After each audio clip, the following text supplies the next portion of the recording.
സങ്കീർത്തനങ്ങൾ അധ്യായം 110. ദൈവമേ, നിന്റെ വേദപ്രമാണത്തിൽ അടങ്ങിയിരിക്കുന്ന അത്ഭുത കാര്യങ്ങളെ കാണുവാൻ എൻ്റെ ഉൾക്കണ്ണുകളെ പ്രകാശിപ്പിക്കണമേ. ആമേൻ. നിന്റെ ശത്രുക്കളെ നിന്റെ പാദപീഠമാക്കുവോളം നീ എൻ്റെ വലത്ത് ഭാഗത്തിരിക്ക എന്ന് എൻ്റെ കർത്താവിനോട് അരുളി ചെയ്തു. കർത്താവ് നിനക്ക് സെഹിയോനിൽ നിന്ന് ബലമുള്ള ചെങ്കോൽ അയക്കും.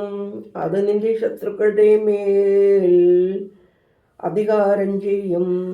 ശക്തിയുടെ ദിവസത്തിൽ നിന്റെ ജനം മഹത്വപ്പെടുത്തും. പൈതലെ, വിശുദ്ധീൻ പ്രഭകളാൽ ഗർഭപാത്രത്തിൽ നിന്ന് ഞാൻ നിന്നെ ജനിപ്പിച്ചു. നീ മൽക്കിസദേക്കിൻ്റെ സദൃശ്യത്തിൽ എന്നേക്കും മഹാപുരോഹിതനാകുന്നു എന്ന് കർത്താവ് ആണയിട്ടിട്ടുണ്ട്. താൻ വ്യാജം പറയുകയില്ല.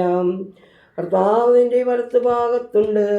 താൻ തൻ്റെ ക്രോധ ദിവസത്തിൽ രാജാക്കന്മാരെ തകർക്കും. താൻ ജാതികളെ വിധിക്കും. ശവങ്ങൾ കൊണ്ട് സ്ഥലമെല്ലാം നിറയ്ക്കും. പല ജാതികളുടെ തലവനെ കൊല്ലും. അവൻ വഴിയാത്രയിൽ തോട്ടിൽ നിന്ന് വെള്ളം കുടിക്കും. അതുകൊണ്ട് അവൻ്റെ തല ഉയരുകയും ചെയ്യും. ദൈവമേ, സ്തുതി നിനക്ക് യോഗ്യമാകുന്നു. പാർക്കുമോർ.